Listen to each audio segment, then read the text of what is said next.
I agreed with a lot of the Harper's Bazaar Love Island Gender Wars article until I kept reading. The entire article is this theory that the men there were a part of the Andrew Tate Manosphere red pill world. That's a huge claim to make. But I was going to let that thesis ride until I saw the evidence that he provided. Because I think a lot of people are confused about what red pill actually is, the difference between red pill, manosphere, and incel. What are these terms y'all are chronically online using? And let me know if you would like to do a series about that. My problem with this whole entire article is that I don't think there's enough evidence to support that claim that these men are red pill, except for his favorite male on the show, which happened to be Bryce. Now, I will say, some of these men were absolutely manipulative, including Zach. Call it out. Sincere, lying and people pleasing. Call it out. Casey, avoiding accountability at times. Call it out. I have no issue criticizing their behavior this season. If you guys were a part of my lives, you already know that.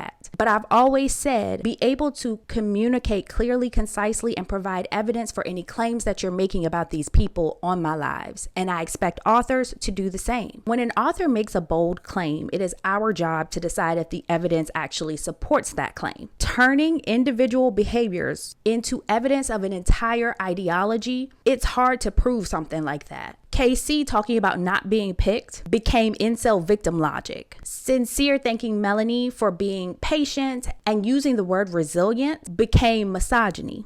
KC saying that TT showed him that she was worthy becomes proof of red pill thinking. And those are interpretations, not fact. Feelings are not fact, and interpretation is not fact. And if we're going to analyze everyone's behavior, you need to do it consistently. This is also where the author loses me.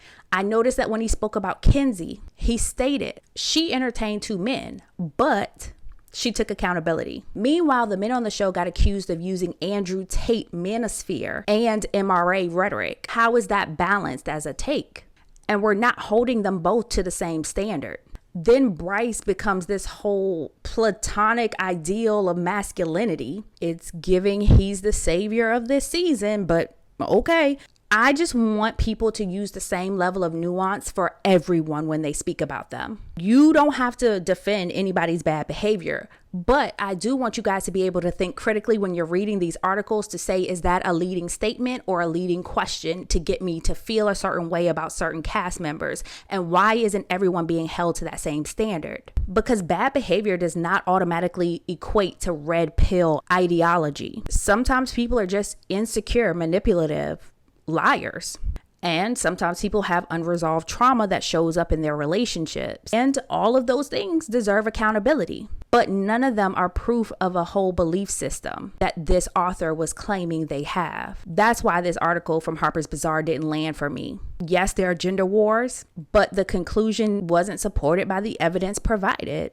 Y'all drop down in the comments. Let me know what you thought about this article.